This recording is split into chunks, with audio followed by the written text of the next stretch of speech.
over the course of my career with Audubon, I've been so fortunate to meet the best people in the world, and many of them have become dear friends to me. And so I just want to say, anytime you need anything from me, please let me know because I want to help.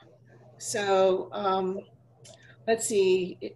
I've got a message that, Peter, you've disabled screen sharing. I don't know. You may need to. I'm sorry. Let me make. You should be a host now.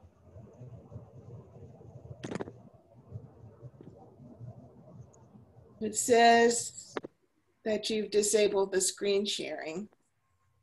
I don't know. Okay, there we go.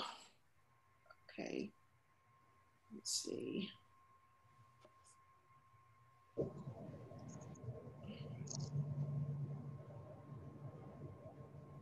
All right, just bear with me. I'm getting this set up for us. Can people see that now?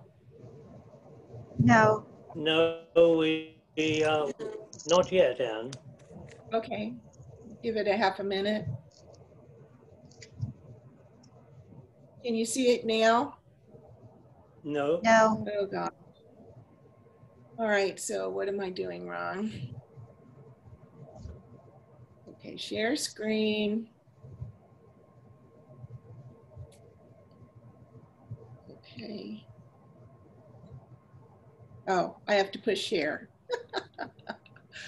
Yes. Okay. Here we come. Okay, here we go. I inadvertently close that up. So slideshow, play from start. Okay, now, how's that? That's fine. Okay, here we go. Okay, so Christine asked me to talk about the wading birds that are listed in the state. And I'm really happy to do that because these are some of the most interesting birds in our area. The U.S. Fish and Wildlife Service lists 2 species specifically. The wood stork, which is federally listed threatened, it was listed endangered, but as the population has increased in the Southeast U.S., it's been downgraded to threatened. And the service is in the process now of considering taking it off the endangered species list. So that's interesting. And then in our area, we have an experimental flock of whooping cranes. So I'm going to be talking about those too. The Florida Fish and Wildlife Commission, which is our state agency responsible for protecting our resources, our living resources in the state, lists 5 different species of waders as threatened. And you can see them listed here.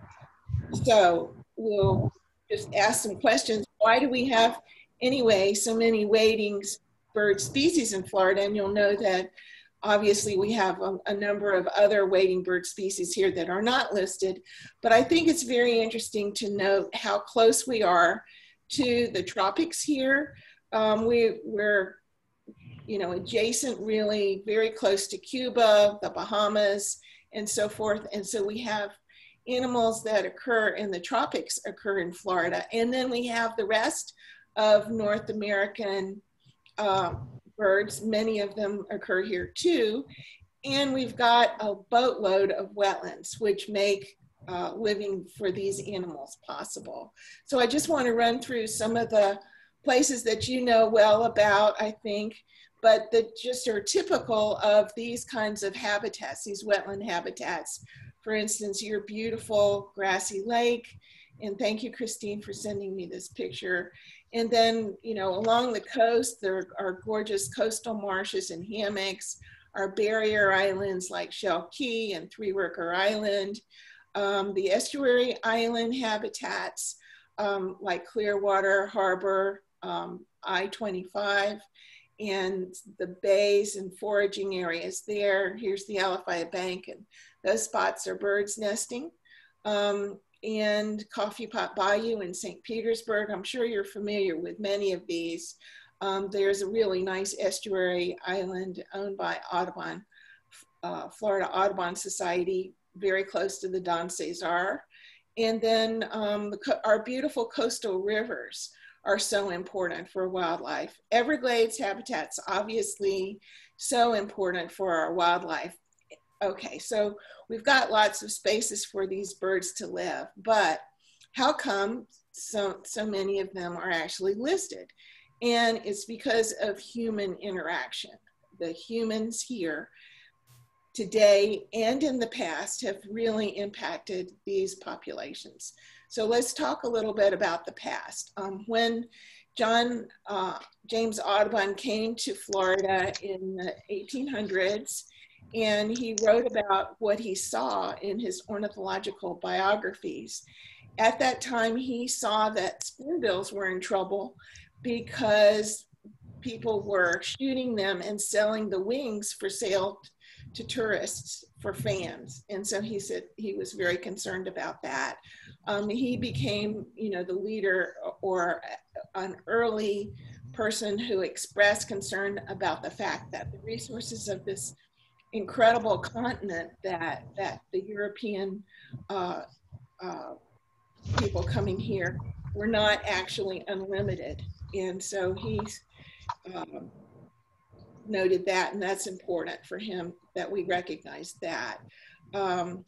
So one of the reasons that spoonbills remain rare today is because they were really impacted by the plume hunting trade and disturbance at the nesting colonies way back in the 1800s and so forth, and they're still recovering from that.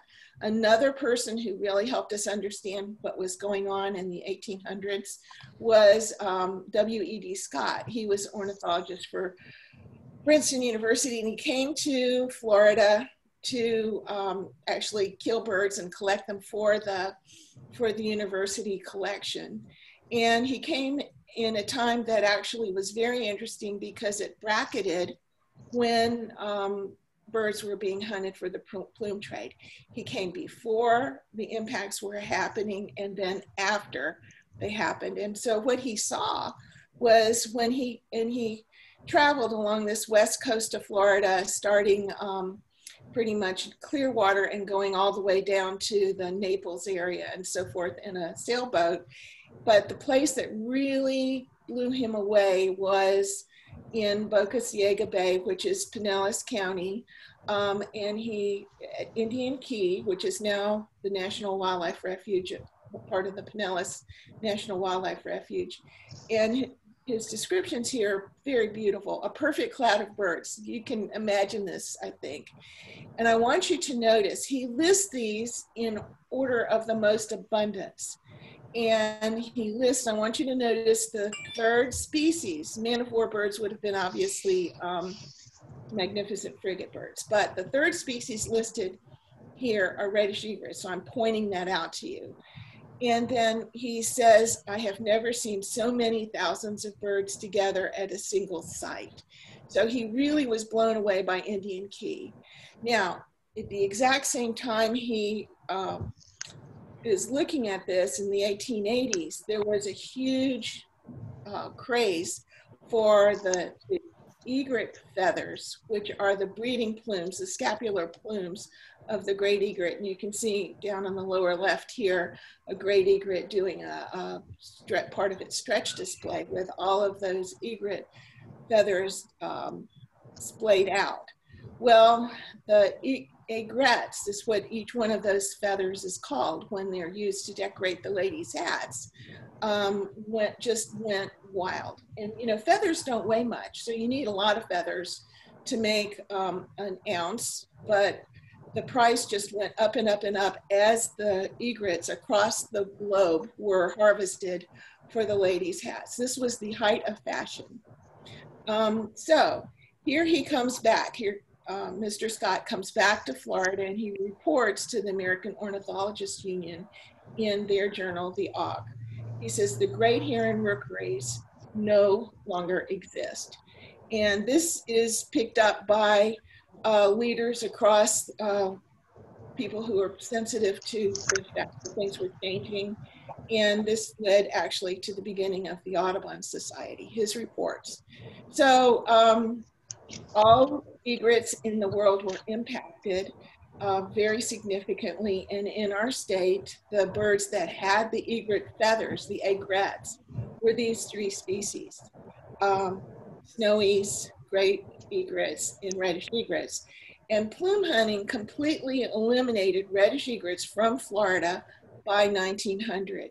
And reddish egrets were more vulnerable even, well, all of these birds were just killed off, but reddish egrets, because they are completely estuarine animals, and all of the colonies that they nested in were available to the plume hunters by boat. They were just knocked out. So that's kind of the beginning of our discussion about how humans have really impacted these birds. So I'm going to step back and start to talk a little bit about the behavior and what it is that these animals do, and we'll get to a species discussion. So I just want to talk about what it is. There are two different ways of living. One, and they are actually decided by how do you make your living? How do you actually get food to feed yourself and your babies, your young, as you raise them. And a lot of it is really centrally located on how do you get your food. So what the colonial nesters eat fish. So for them, there's no point in defending a particular spot of the landscape because fish move around. You can go to a pond and there aren't any fish in it, or you can go to the pond later in the year and it's abundant.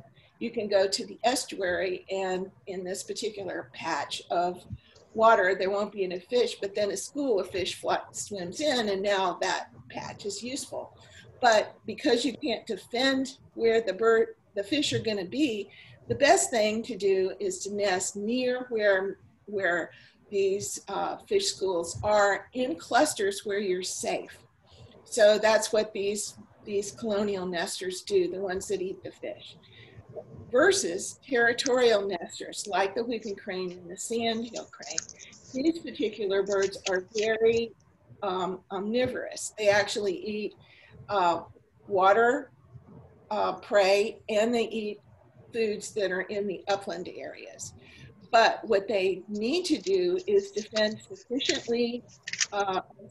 area that provides wetland habitat and adjacent upland habitat that has enough food in it that they can raise their young. So these are very significant differences in the behavior of these birds, and it's decided by the kinds of food that they eat.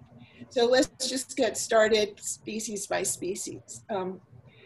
The whooping crane is a very interesting animal, and I think that we could spend our entire time today and maybe for the next few days talking about them, but they are listed endangered by the U.S. Fish and Wildlife Service, and the Florida population is ranked as non-essential experimental. They are the tallest bird in North America. They are recovering from a very small number of population number in 1941. They continue to be one of the rarest birds in the world. And before the work of the people that are trying to restore them, they only nested in Northwest Canada, and they only wintered at Aransas National Wildlife Refuge in Texas, along the Texas coast. So conservation measures have been aggressive for this bird, undertaken by the International Whooping Crane Recovery Team. And the ideas were to, one, establish a secondary migratory flock, as well as non-migratory flocks, in order to help reduce the mortality that's experienced by these birds during the migratory transitions from one place to the other. And the goal was that the birds would raise their chicks, to be released in the wild. So what happened in Florida and Georgia, two migratory flocks, non-migratory flocks were established. And in Florida, they were in Central Florida, and over 250 fledgling cranes that were raised to flight age were released in Central Florida, of which 95 are still alive. 27 pairs. Over the time they've nested 193 times. They've had 63 babies. 7 of those fledged. It's really hard for these birds to raise babies here in Florida, and that's a discussion that we can talk about. But pretty much this idea of the Central Florida flock has been taken off the table. Birds are no longer being added to that just because it hasn't received the success that the biologists hope for. Migratory flocks have been started, and you can see these are fledgling cranes flying, and you can see they're all have transmitters on them, and they're all marked. But they've decided that the ultralights leading the cranes to migrating or overwintering areas are not the way to go.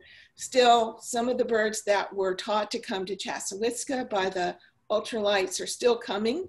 So if you see a crane, and you might very well, particularly some of them have been noted to be spending the winters in Pasco and the neighboring counties there, please report it. The U.S. Fish and Wildlife Service wants to know where they are. So moving on to the Florida sandhill crane, which is listed by the state as threatened. This is a subspecies of sandhill cranes. One of Florida's largest birds. The sexes are similar, although the males are slightly larger. They are darker plumed and smaller than the greater sandhill crane. They only nest in Florida, so the greater sandhill crane doesn't nest here. And so there has been a genetic isolation of these birds, and they have evolved to be Florida specific. They defend a territory where they nest and raise their young. And you can see there, I don't know if you can see it, I can't see it. Can you see what the current population is? I don't remember. It's pretty robust for the cranes here in Florida. They are very omnivorous. They eat a combination of wetland stuff, but they also eat a lot of acorns and corms from grasses and vegetation and so forth. Courtship is very elaborate, and they're very beautiful and loud when they're courting. They are monogamous. They will maintain their pair bond until one of them dies, pretty much. When that occurs, the mate will find another mate. So it's not as though, you know, they commit hara-kiri if one of them has died, they move on. The females will lay 2 eggs. They nest in shallow water wetlands where there's a lot of vegetation around it. And they create the nest by building a platform that sort of floats above the nest so that the eggs stay dry.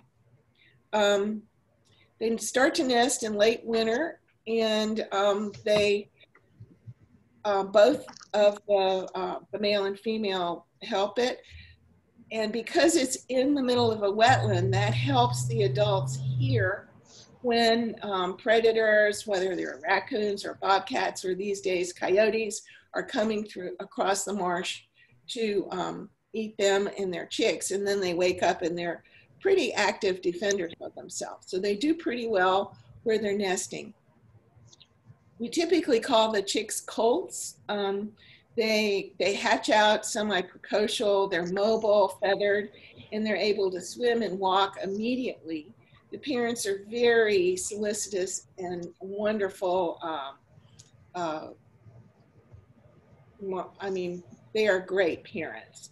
The chicks follow their parents, which find food for them and give them the different prey items and also show them what to eat and so forth. And they also the parents typically stand on either side of the chicks, and the chicks walk between the parents. However, the chicks are independent walkers, and as much as the parents watch them and try to bracket them as they're walking along, often one of the chicks will wander off and then get predated.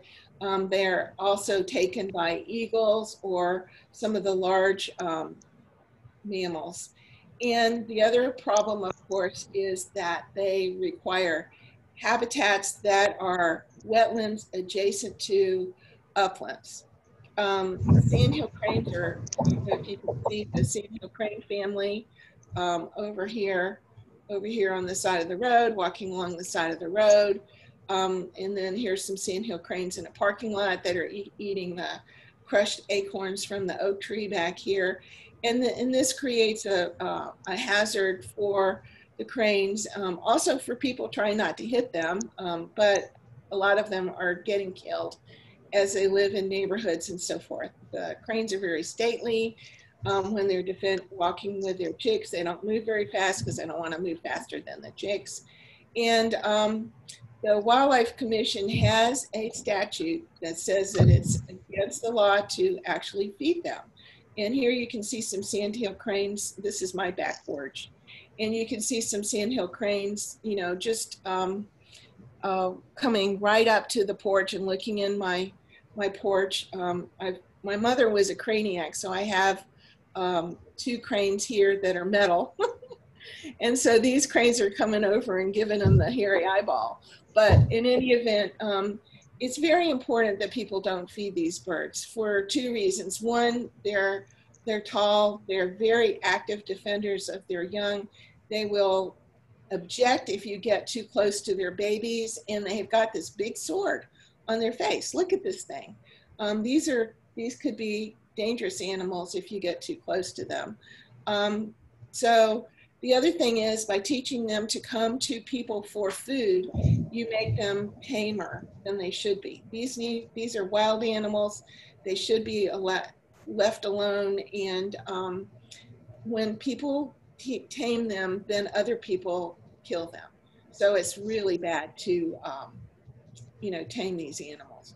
Okay, so now we're going to talk about the colonial nesting birds. Now, colonial water birds typically nest in clusters on islands, and the reason for this is because their young take months to raise, very slow growing, and they have to be because of the fact that they're large. You know, cells can only double mitosis and meiosis at a certain speed, and the birds are noisy. The nest smell, the island gets an odor. And hiding from predators, especially our mammalian predators who are so odor oriented, you know, you've seen dogs, you've seen coyotes, finding things by smell at night is what mammals are really good at. So these animals nest on islands without mammalian predators for that reason. They're trying to get to a safe place where there aren't these mammalian or thugs that are going to eat their babies. The mammal predator deterrence happens because we live in Florida and we've got a dragon. And the dragon that lives in many of the freshwater wetlands is obviously the alligator in South Florida. It's crocodiles. But these are very effective deterrents. A raccoon and so forth has to be crazy to start to swim across a wetland to get to a bird colony and make all that splash, because, you know, that's what the alligator's waiting for. So also in the estuaries, the estuary islands that are chosen by the nesting birds are separated from the land by tidal currents. And mammals know you can be, you know, they know instinctively, nobody tells them this, but they know instinctively that tidal currents could sweep them out to deep water and they could drown. So they typically do not like to swim across tidal currents. Raccoons though, and coyotes and other animals are good swimmers. And so it's important to recognize what are the deterrents. What is it that make these places safe for birds to nest in? So let's talk about wood storks for a minute. They are listed by the U.S. Fish and Wildlife Service as threatened. Currently, the population in the U.S. is nesting along the coastal states, the Atlantic coastal states, but also here in Florida along the Gulf Coast, and we're about 10,000 pairs, which is very close to the listing number that has been set up by the U.S. Fish and Wildlife Service endangered species process. They are very big wading birds, and they're white except for they have black primaries and they have a black tail. The adults have black heads with unfeathered skin and black beaks. So the population in the 40s was pretty high, but it declined significantly in South Florida. At that time, they were only nesting in the Everglades. And so loss of the Everglades wetlands to both agriculture and then all the work that the Army Corps and the South Florida Water Management District were doing to manage wetlands in Florida and manage Everglades to protect the population from flooding, to provide water for agriculture, and so on, really altered the wetland management, and that absolutely cratered the capacity for wood storks to nest successfully. So why was that? Well, let's look at their foraging strategy. They feed in very shallow water where the prey items are very dense, and that's because they're tactile feeders. They swing their beaks back and forth in the water. Sometimes they'll stir the water with their kind of orangey colored feet to try to startle prey toward where their beaks are. But that beak has to touch the prey. So the prey items need to be fairly dense in order for them to efficiently gather enough food to feed their young during the nesting season. And they do, using their capacity to soar, they can fly up to 25 and 30 miles from the nesting colony and still successfully raise young. They're very highly colonial when they're nesting. The nest sites are over water on islands in the estuary. This particular colony is in the Braden River, and you can see it from Highway 41 if you're traveling in Bradenton. They're located in areas that are fairly close to wetland foraging sites. Storks are very traditional, and they'll use the same nesting site year after year if they've been successful there. If things have changed at the colony, they will try another colony and abandon the one that's not working for them. What will mess up a colony for them are two things: disturbance. We think, for instance, one year we had some people that were going out and catching birds to eat them at this particular site in the Braden River. And so the colony was abandoned. Those people aren't doing that anymore, thank goodness.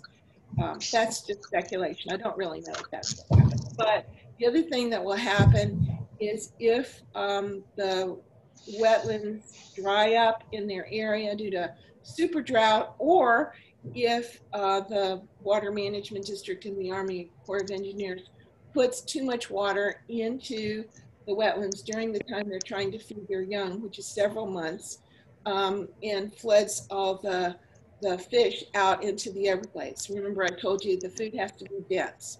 So storks initiate courtship in late winter in South Florida and at the beginning of the winter drought in the rest of the areas that they're nesting. The males select the site, and they have kind of a really interesting courtship behavior with a lot of bill clattering, fun to watch.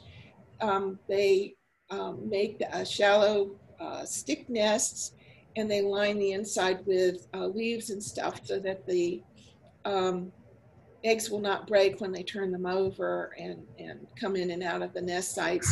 They're seasonally monogamous. In other words, they don't nest for life.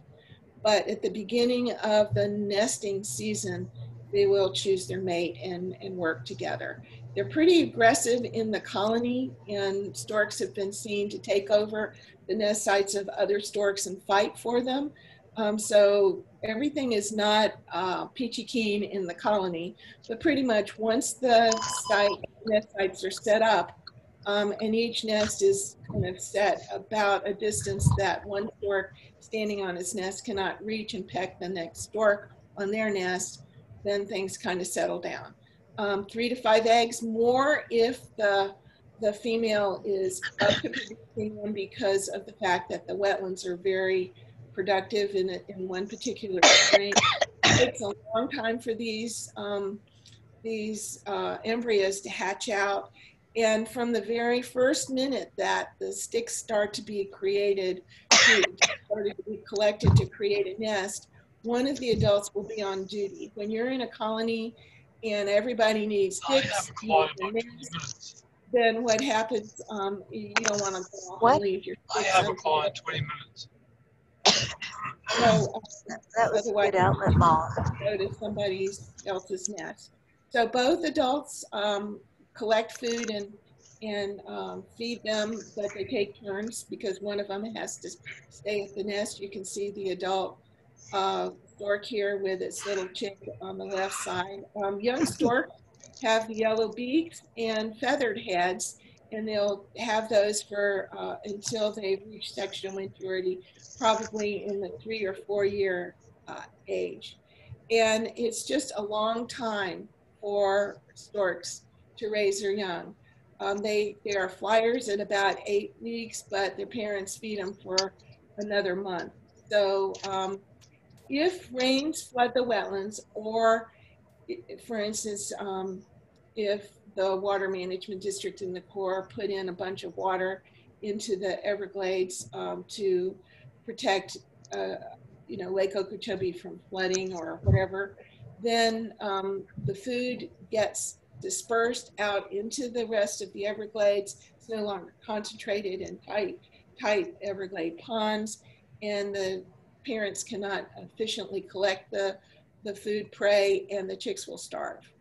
So management concerns are many: erosion of the nesting islands in the estuaries, disturbance. We've had unethical nature photographers, fishermen getting too close. We've had even an airplane and drone disturbance, entanglement in fishing gear, feeding by members of the public, so on and so forth. So a lot of problems. And most of it, though, is most colonies have no conservation management, and the alterations of wetlands. So you have 4 active colonies of wood storks in Pasco County. Audubon, me, and Mark Rochelle have been surveying them. Ken Tracy helped us figure out where they were, and he started to survey them, and then he passed that on to us.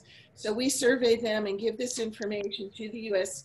Fish and Wildlife Service, and it's part of what they know about wood storks nesting in Florida. And you can see, for instance, that these are young storks. See the yellow bills in this stork nest that's in cypress tree. Okay, moving on, because I have a lot of slides and I'm using up a lot of my time. Anyway, little blue herons listed by the Florida Fish and Wildlife Conservation Commission. It's also named a common bird in decline by the National Audubon Society. And while it's very difficult to survey this animal because of its dark color, really doesn't stand out in the nesting colonies. You can't use aerial surveys for them because they're dark and they just don't show up. It's considered overall to be a bird in decline.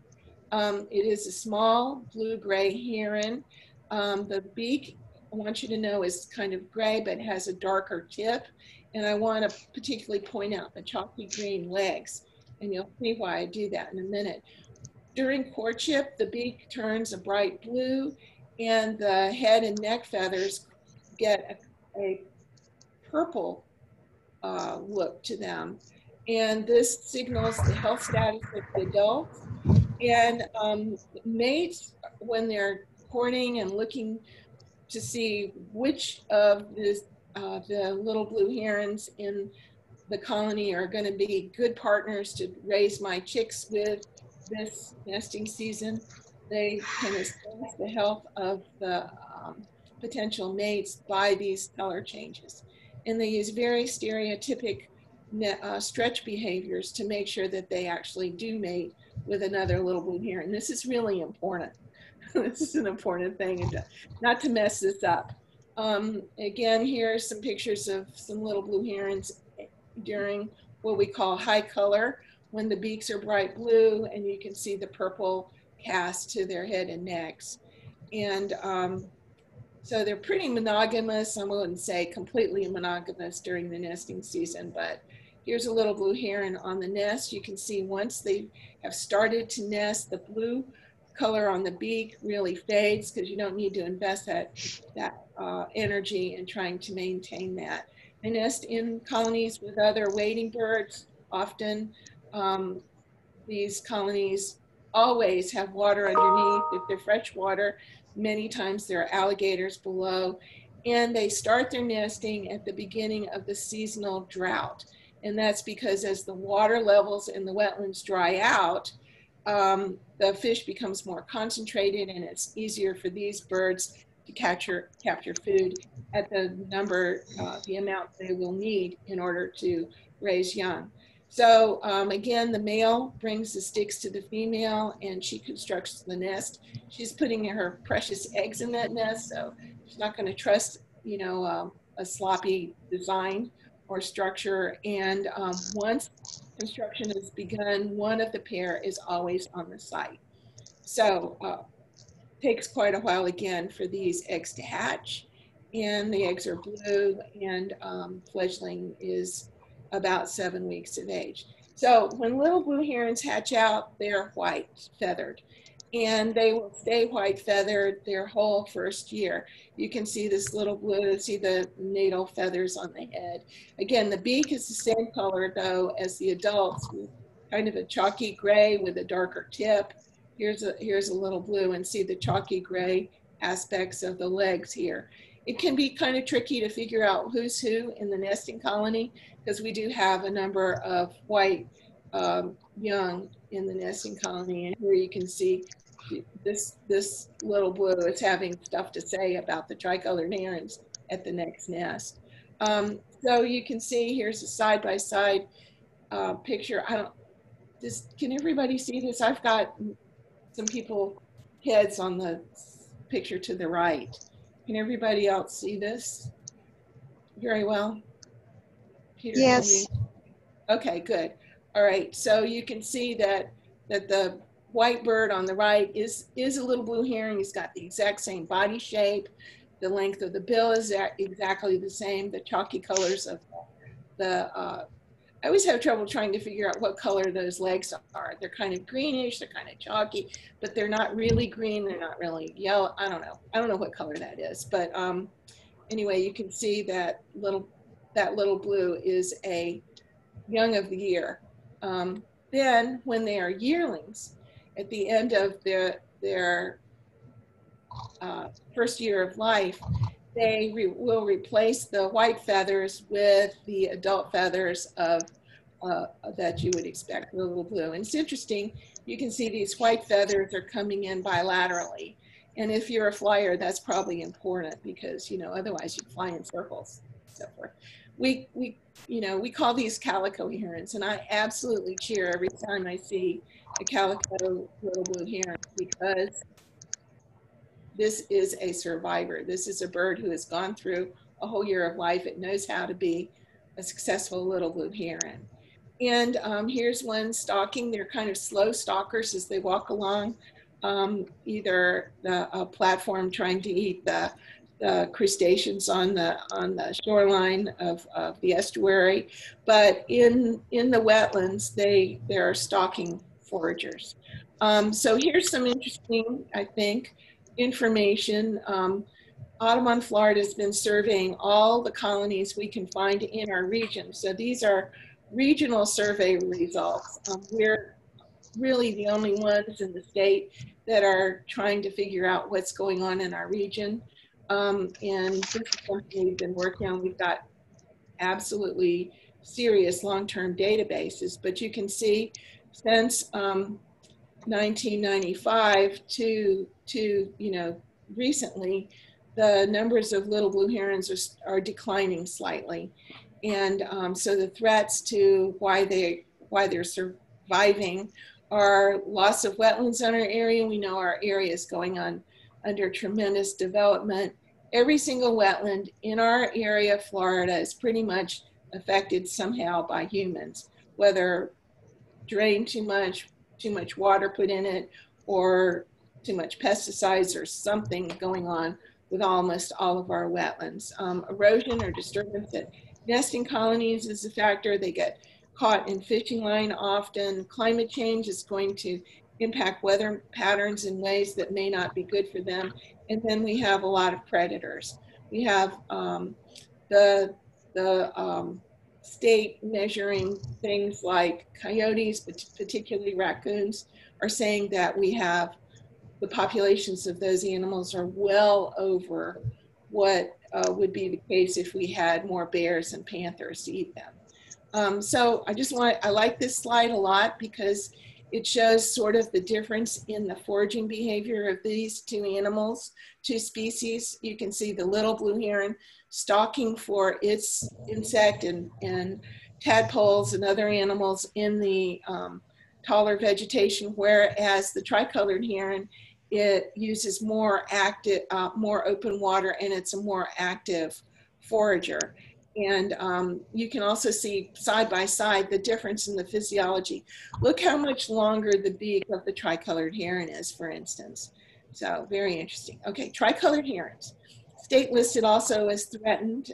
Small heron with a white belly and white on the underside of the ring of the wings, plumes on the head, and pretty much freshwater wetland foragers. They're very active foragers, and sometimes they will stir the bottom, and these are the things that they eat. Courtship colors are very interesting. Courtship in tricolored herons, their beaks become pretty bright blue. The irises become redder versus kind of orange the rest of the year. And you can see the legs turn a really rosy color. Stretch displays help them make sure that they are actually nesting with another tricolored heron and not a different species. They, like little blues, they begin to nest at the start of the seasonal drought in colonies.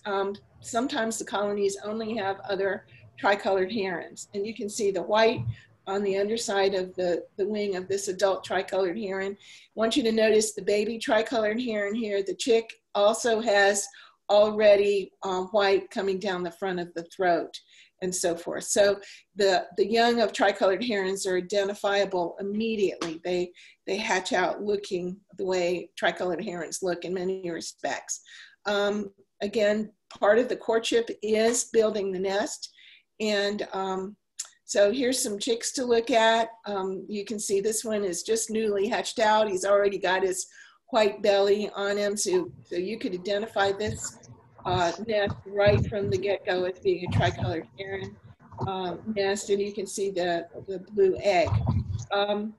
As the chicks get larger, they will leave the nest, and we've made up a term for this because, and I think it's appropriate. We call them branchlings, and they'll come out to the edge of the island where near where the nest site was, and they'll stand together waiting for their parents to come and feed them.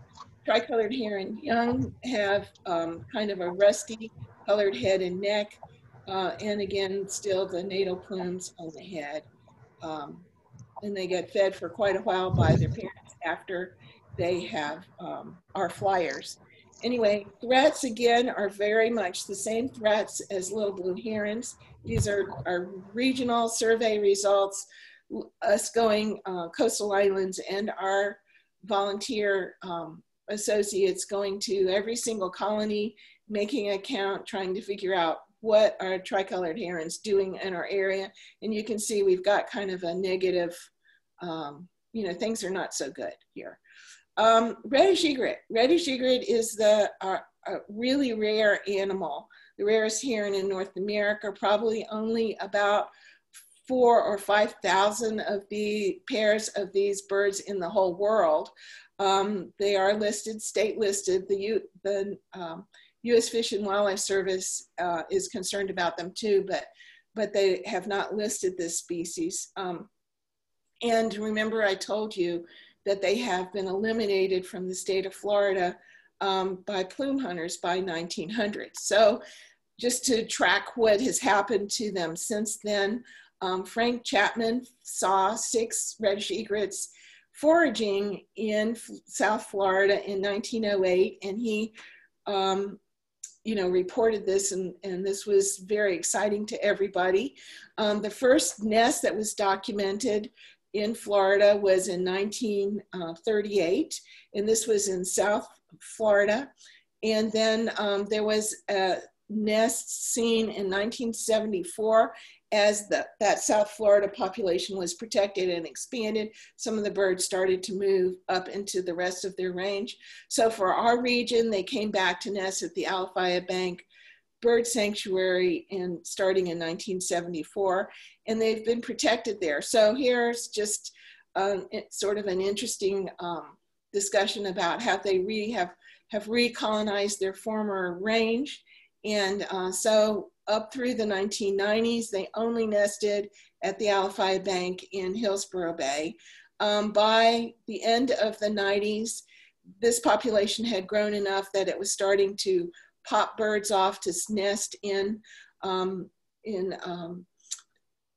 South Pinellas County, as well as Teresita Bay in Manatee County, and then down in Sarasota too.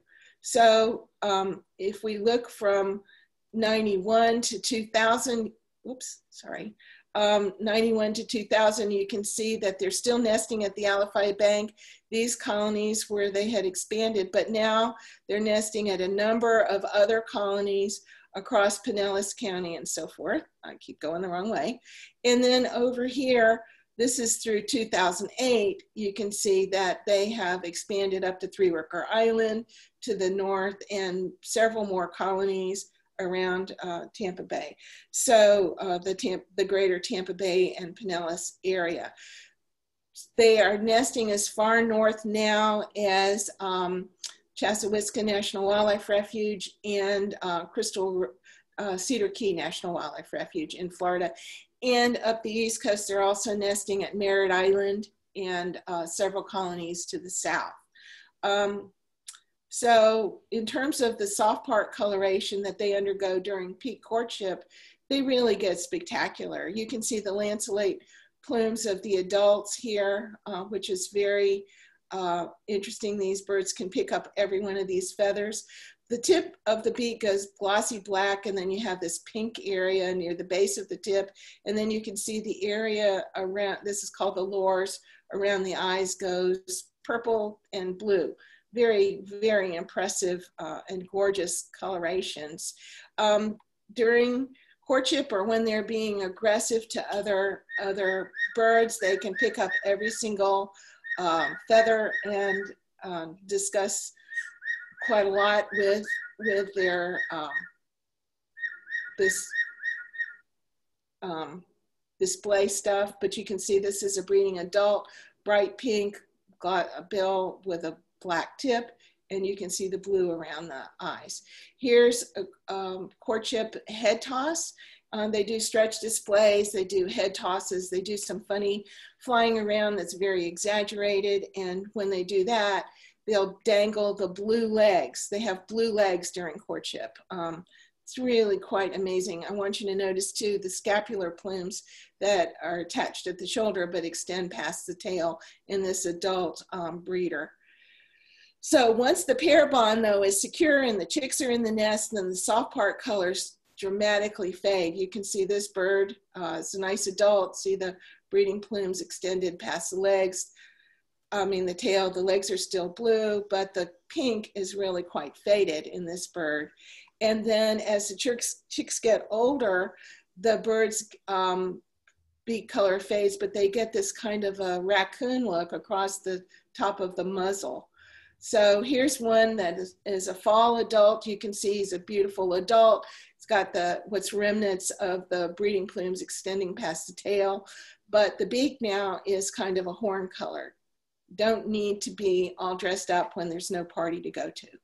So here's some examples of their very dramatic foraging behavior. They chase schools of fish around in the estuary along mud and salt flats, and those fish don't want to be eaten, so they have to chase them down, and they use balance, they use their wings, and they're very active foragers as they go through this. Here's the raccoon color on this breeder, for instance.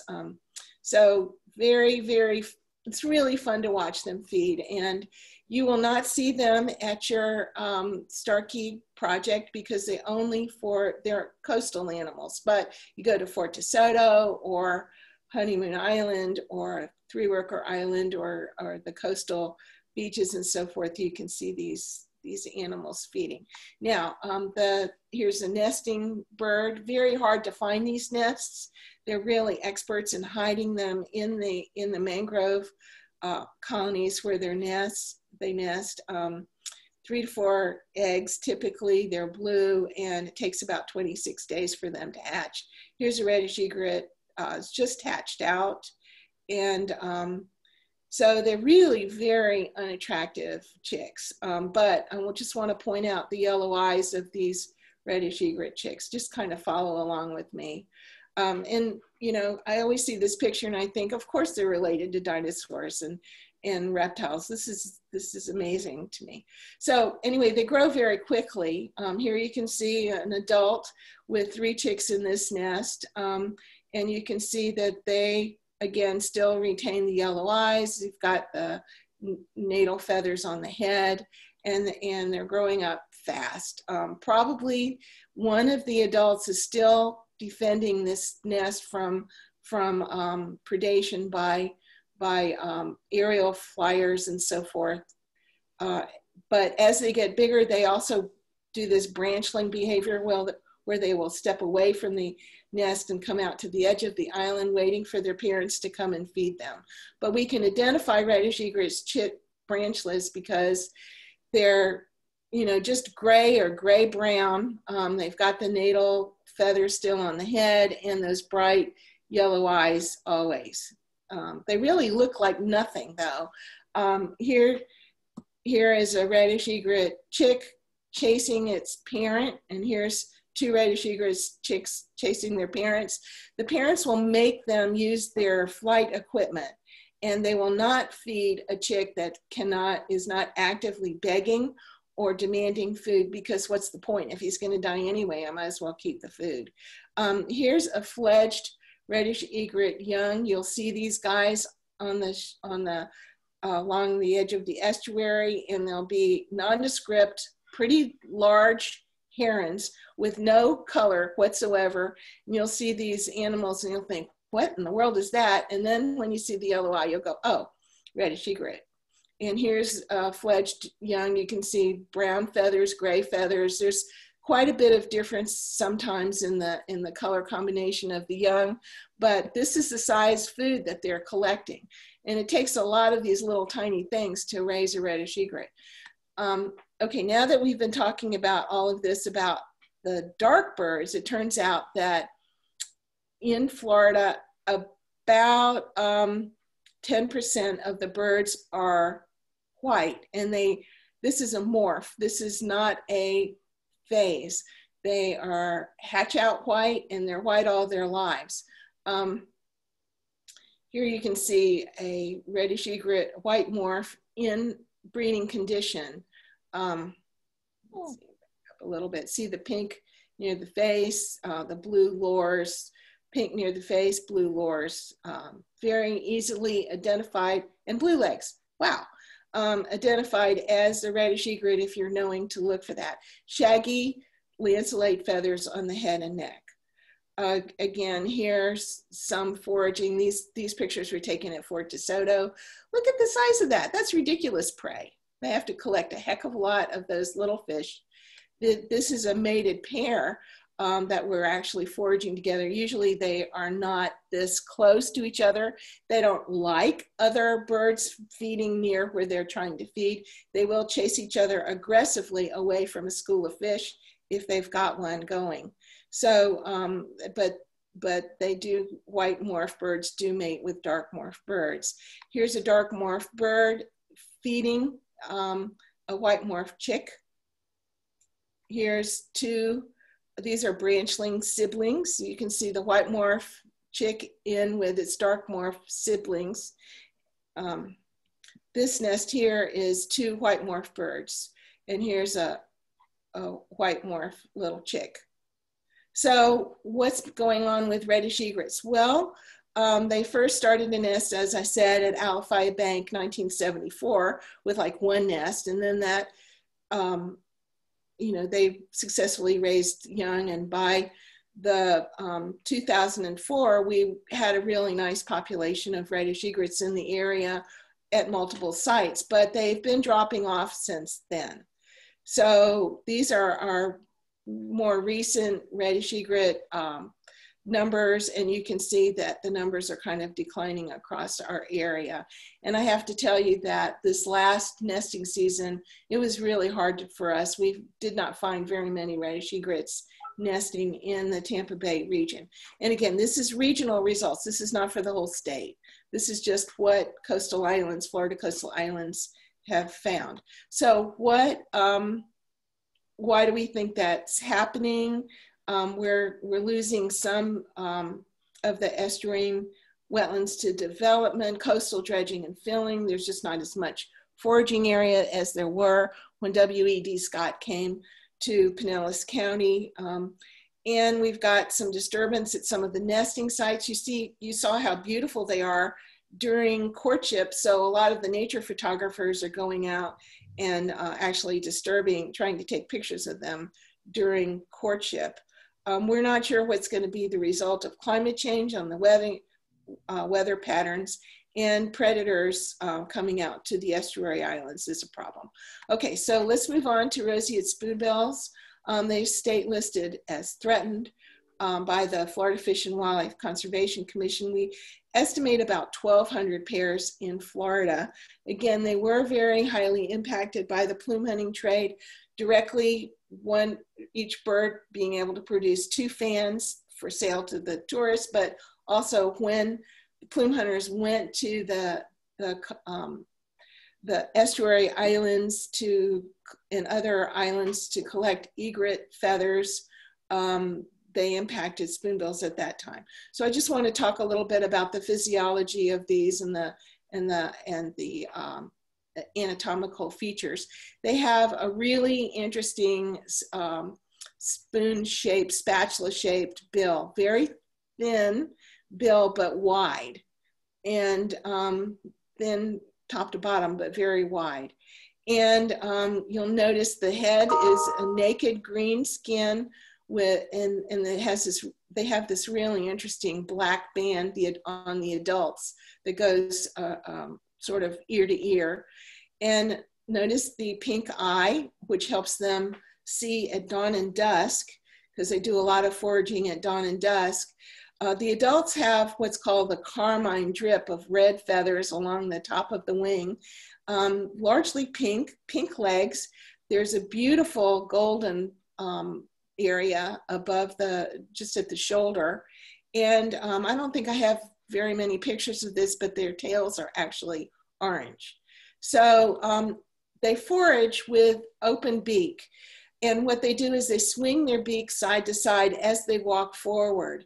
Now, what fish do is they see the animal, the spoonbill, walking toward them. And so what the schools of fish do is they divide in half or whatever, and some of the fish will swim to the right of the bird and some to the left, and they think they're safe. But what they didn't realize is the spoonbill is moving its beak side to side, and so it will catch the fish that way. Highly innervated beaks, sort of like what our fingertips are, and they are tactile foragers. They are not visually hunting. When they touch a fish prey or a prey item, the bill will catch it, and that's how they catch their food. In order to do that, the water needs to be brimming with dense prey during the nesting season. They can catch enough food to keep themselves going, but if there isn't a dense prey in the water where they're foraging during the nesting season, they won't be able to successfully forage enough to raise young. So this is the kind of thing they eat. Again, you can see the open beak. They're reaching into the water. They sometimes will reach into very muddy water, and they can forage, but the water needs to be pretty shallow and pretty open for this to be, for them to be able to do this. Here you can kind of see the orange tail on this adult. Again, the naked skin on the head is kind of green. Sometimes I think to myself, a kindergartner colored this animal. So beautiful. Okay, here's just a picture of that beak, just so you get the full effect. During the beginning of the nesting season, which coincides with the start of the in our area, or of the spring drought, the winter drought, the birds will collect in flocks, and they will court each other. And they do this with things, we call it sky gazing, where they pick that beak up and show it in silhouette against the sky. And this helps them recognize, oh, you're a spoonbill too, I love you. And so they start to nest at these kinds of places in groups.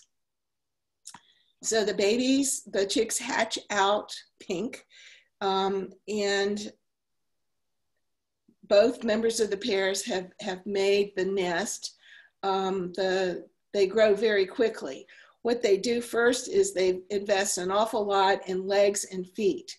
And that's because if they do get out of the nest, they can clamber often back into it themselves and get back in their nest. So here's from the very first moment that the adults have started to nest, they are on duty at the nest site to make sure that the vulnerable chicks are not predated by fish crows or other herons or you know, vultures or aerial predators. They are nesting on islands which don't have mammalian predators. They've gotten rid of all of those predators, but any animal that can fly in would eat these unprotected, delicious babies. So the adults are there to make sure that that doesn't happen. So, and as I said, they do grow very quickly. Both members of the pair feed them. That when they get to be branchlings and flyers, like this adult is still flying back to feed its chick that can now fly. And here's some chicks. You can see the heads are feathered. They're very pale pink. They do not have the carmine drip on their shoulder, no red on their shoulder. Here's another baby. The beak is getting pretty useful at this point. And here's one that is a probably a yearling or so. The head's starting to be naked, but it still is not an adult, no red on the shoulder. Okay, so working with Audubon Florida's Tavernier Science Center, we've been banding, or we did band birds in Tampa Bay. In Florida Bay, they are also still banding some birds. And we've learned a lot about spoonbills from this work. When we were banding them in Tampa Bay, and we banded about 1,000 chicks in Tampa Bay, we put these red bands on their legs, and then they have U.S. Fish and Wildlife Service bands on the other legs. You can see here's a bucket. There are more chicks in the bucket from this. Here's a little spoonbill. And so here's Jerry Lorenz banding a bird at the Alafaya Bank. And these are another rivet will be applied here, but numerical, individually marked chicks. Now we can tell who's who. We know when these birds were banded. We were doing this in 2004 through 2010. And then we put them back in the bucket and put them back in their nests, parents didn't like this. There was a lot of bad karma feeling going on, but we did ban a whole bunch of these birds. Now you can see, for instance, these birds have fledged, they're flying, but you can see bans on some of them here in this cluster. So what we did was, after they came to the shoreline in that branchling activity, we were in the water. This is Marianne Carosi back at the beginning of her career with Audubon, but she's actually counting, reading the bands and counting. So we know that almost 100% of the birds that we banded fledged, which was really cool. So if you see any banded spoonbills, please report them. In Florida Bay, they've also been putting some radio transmitters on some of the adults. Here's some of the early information about the radio transmitters. We did have the A-bird, Adolphus, come all the way up to your area that winter. But Adolphus, I have to tell you, flew down. He was nesting down here in Florida Bay. Jerry told me he flew down and he nested within 4 feet of where his nest was the year before. So they're very, very, very conservative birds. We did find out from the banding studies that birds that have nested in Florida Bay have never been seen nesting in Tampa Bay or even anywhere further north, whereas Tampa Bay birds have been seen nesting at Alligator Lake, the Alligator Farm in St. Augustine and other places. So here's some birds that moved up north. After the nesting season is over, the spoonbills typically leave the area where the nest site was, and they just go all over Florida. And so these are some of the spoonbills that you'll see. And again, here's what we've known through 2012.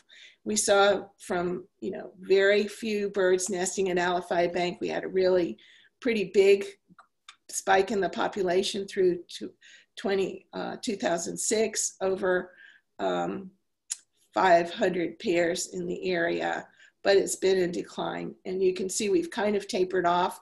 We're about 250 pairs now in the Tampa Bay area. So what's going on? Well, we've got these same kinds of disturbances.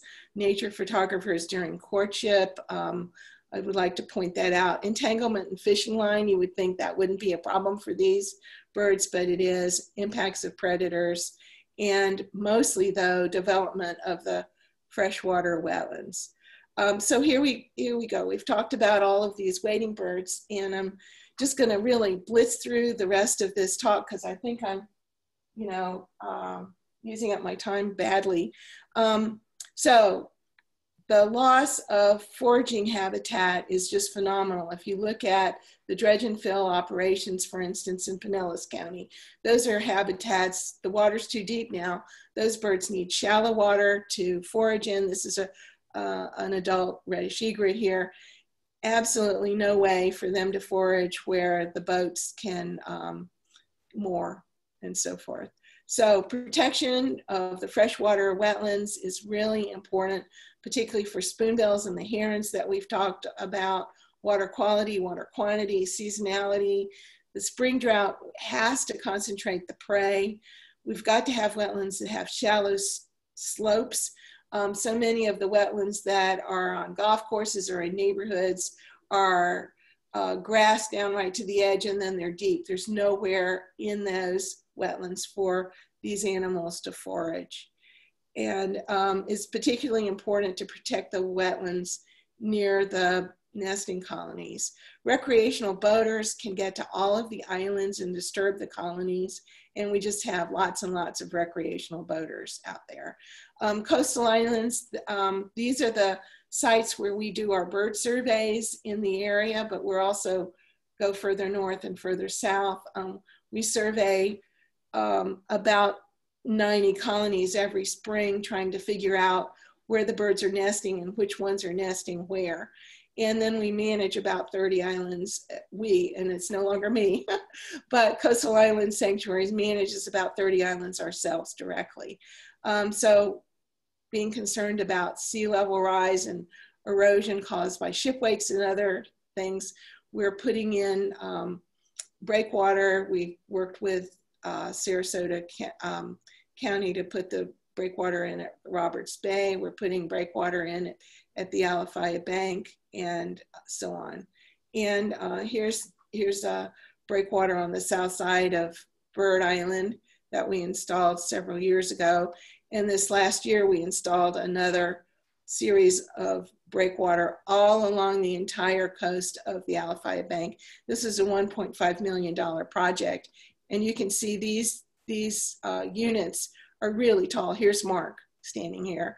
And it's to protect the shoreline from ship traffic as well as winter storm waves and so forth. Nature photographers at particularly the Alafaya Bank, but also some of the other nesting sites, really a problem. And when these tours led by nature groups come out, nature photography groups come out, the nature photography tour leader is getting a lot of money. So, and the people who go on those tours are paying a lot and they feel as though they're entitled to get the shot, but that is a problem. So fishing line kills a lot of birds, mostly in our area, pelicans, but spoonbills too, and the other herons too, just really tragic loss. So you can see the spoonbills dead in the fishing line over here. So we really encourage people to learn what to do, how to not, what to do if you see a hooked bird and so on. We have a lot of volunteers, and again, this is not me anymore, but who help us watch the colonies. They become experts for their colonies, and if there's a problem, they call us and we can help. Lots and lots of signs go out. We have seasonal patrol in Hillsborough Bay, particularly where so many birds nest. And that's the end of my talk, and I think I used a lot of time. I hope it wasn't too much, Peter. Christine. And it was superb. Thank you so much. You'd get a thunderous round of support, of applause, I know. I'm going to hand on the program back to Christine. So let me just give her the co-host arrangement, just a moment. Because I'm sure there will be a number of questions for you.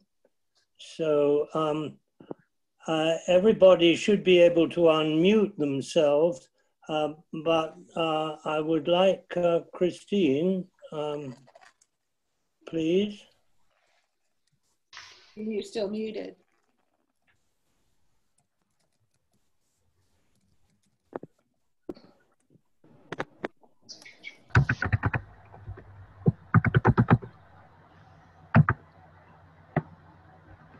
Okay, I think I have I can.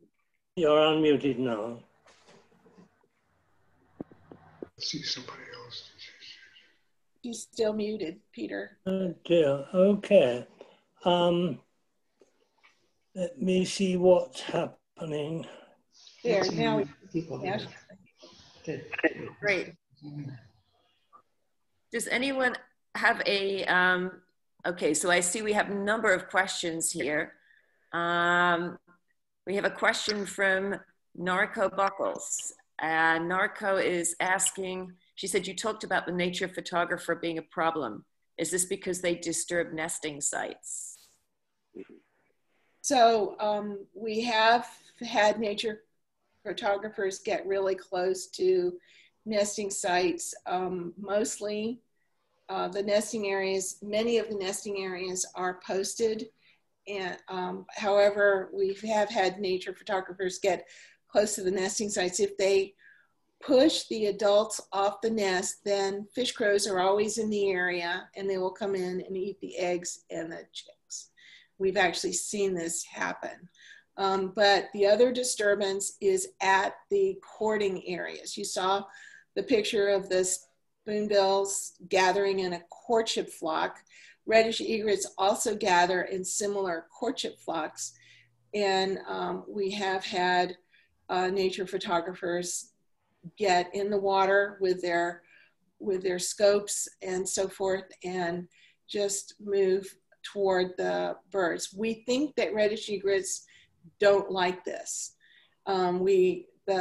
The nature photographers coming out to particularly the Alafai Bank during the courtship time, which is late February, early March, once they started to come out in numbers, we saw a dramatic decline in the numbers of pairs nesting at the Alafai Bank. We had 40 pairs nesting there in 2004, and now today, or this last spring, we had 4 pairs.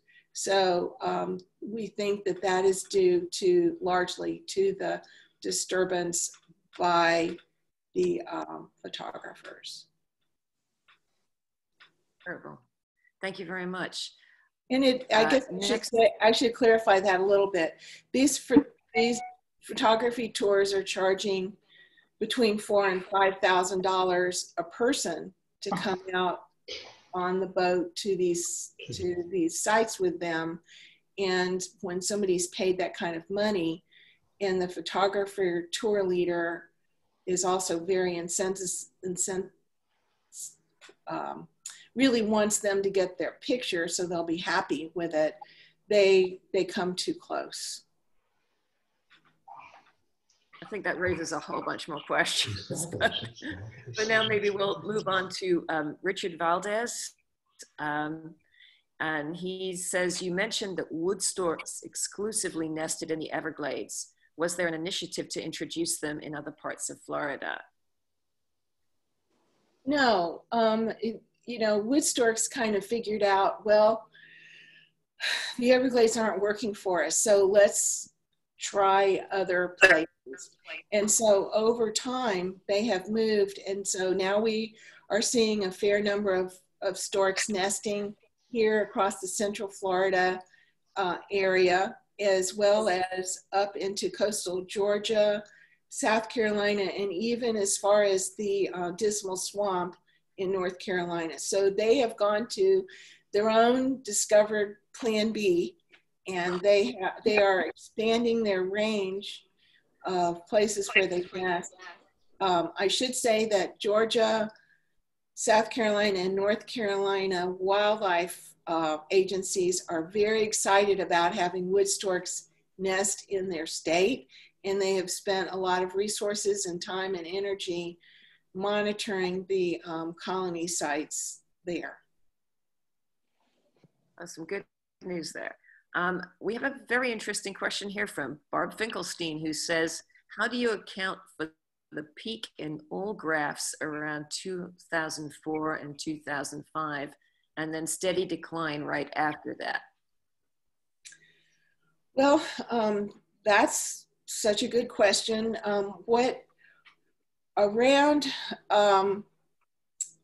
So I think a lot of it has to do with the protection that we were able to provide to the nesting colonies that was really steadily increasing in the time frame up to 2000, the mid 2000s. So in the 1980s, coastal islands, Florida Coastal Island Sanctuaries was very active, but only on the sites that were actually protected by National Audubon Society. So the staff was told, you know, go to the sanctuaries that we have, and that's your job. But at the beginning of the 1900s, the staff was getting, and this was Rich Paul, was getting a lot of questions about how many of this species or that species are nested in the area. And I got hired onto the sanctuary into the sanctuary in 1991. And when that happened, there were now a staff of 2. So Rich started to recognize that he was not able to provide the answers that the agencies and other members of the public wanted about where, were the populations of these various species doing in the region. So he initiated an effort to go out and look. He had gone out and done some regional surveys in 1986, but he really made an effort to go out and see where the birds were nesting and identified the colonies across the region very actively, kind of in a series of explore boat trips across the whole area. Then the other thing that he initiated was an effort to reach out to the managers of the islands where the birds were nesting in the estuary to say, can we help you with the management of these colonies, particularly the islands that were part of the Pinellas Aquatic Preserve, which were receiving no real management by the aquatic preserve manager, not their fault, just too much to do, but also the state parks, the national wildlife refuges, the counties that owned, the cities that owned islands that birds were nesting on. And so there was a very concentrated effort to increase protection, posting of all of these islands, working with the managers, the agencies responsible for the protection of all of these islands. And that continues to this day. So we get up to now, but what we have now is we have tremendously increased boating pressure that's going on. We've got a lot of tremendous development across the region affecting the freshwater wetlands that are so key to the birds being able to find sufficient food to feed their young. So even though all of the colonies that we know of are at least getting visited by us on an annual basis to find out what's nesting where, and many of them are under active conservation management, either by us or by the appropriate agency with our help. The pressures that are caused by just so many people in the area are coming to bear. So I think that's the combination, the increase in what we knew is part of what you see, but also the impacts. Thank you, Anne. And we have one final question from Ricky Valdez again, and which is a great question. Can you talk more about the volunteering opportunities to help these populations? Yes, this has been a very exciting project. We call it Project Colony Watch, and this is something that Mark Rochelle and Jeff Leike, who took my position at Audubon and is doing such a good job there now, very excited about encouraging people to adopt a bird colony in their neighborhood. And the advantage of this is they can go by and just drive by. Yep, the birds are still nesting. Everything's good. They can, as volunteers, you can take some time to become really familiar with what is nesting at your colony. We are, Audubon is very happy to have any information about these colonies that volunteers are able to provide. And we are, I keep saying we, but it's not me anymore. Mark or Jeff are very happy to come out and visit with a group or a person who is interested in watching a particular colony to talk about how do you do it? How do you count the birds? How do you know if they're nesting? What kinds of species are there if you're not good at species identification? But we want to know really what is the peak number of each species that nest there. And then we'd like to know, did they raise any babies? Did they raise young? Did the colony in your neighborhood actually produce young? So that's kind of the question there. So I have to go. you can sign up for a colony or call up the office and speak with Mark or Jeff and figure out what to do. There is a handbook for it on the Audubon Florida website, and you can read that and just figure out. As soon as they're done here, they're going to do the. That's great. Thank you so much, Anne. Ricky's just been accepted to Audubon Florida's Conservation Leadership Initiative. He's a student at International University, so maybe I can connect him for you. He does have colonies near where he's living, I think, so that'd be great. Thank you. Thank you so much, Anne. Thank you for a wonderful presentation and for taking all of our questions. Thank you. And now I'm going to hand it over to, where is Pat? Pat is there. I'm going to try and share my screen for you. But if you want to take it from here, that would be good. Well, this is a great opportunity before we get into the awards to say a few words about conservation photography. There's a lot of positive things that can come out of going outside and using your cameras to encourage public education, to increase interest and investiture in wildlife and the conservation issues surrounding us. But there's also a lot of damage that can be done by setting bad examples. So again, I would just please like to encourage everybody to exercise ethical wildlife photography. First and foremost, the interest of the animal always comes first. So with that, I'd like to go ahead and congratulate our winners of our virtual exhibit. The Starkey Park Award, which is new this year for a photograph that was taken within our host park, goes to Ruth Preston for her water lily image.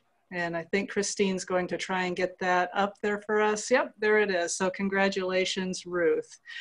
People's Choice was a very close race, and I'd like to congratulate Kim Rexroth for her image of pileated woodpeckers. Just so cute. So I'd like to say thank you to everybody that participated. Congratulations to our judged winners that were announced a couple of months ago now. Apologize for all of the COVID-19 problems and issues that we've encountered, and congratulations to today's winners from the virtual exhibit. Thank you very much to the person who donated the camera. The camera auction was very successful in helping us raise some money for this annual fundraiser, Mr. Preston Kavanaugh. And it's going to a new home, hopefully inspiring great photography from the person who won the bid. So thank you, and back to you, Christine. Thank you. Susan, do we know who won the bid for the camera? Susan, you're gonna have to take your mute off. Can you unmute yourself? There you go. Oh, we can't hear you, Susan. Sorry, you're still on mute. Okay. I guess it's going to stay a mystery. But anyway, thank you so much. It was a great donation. And thank you so much to everybody for being with us. And we hope we see you next month or on our field trip on the 17th. Thank you again to you, Anne, for a wonderful presentation. Does anyone have anything else they wanted to share? I see Mike there. Yes. Since I can talk and Susan can't for some reason, I can tell you who won the camera auction. Our own Peter Day. Yay, Peter! All right. Every day. Looks like that was news to Peter. Yes, Congratulations, Peter. Thank you. All right. Great news. Well, thanks to everybody, and I hope you have a wonderful month and stay safe, and we will see you soon. Thank you. Bye. Thank you, Anne. Thank you, Anne. Wow. Well,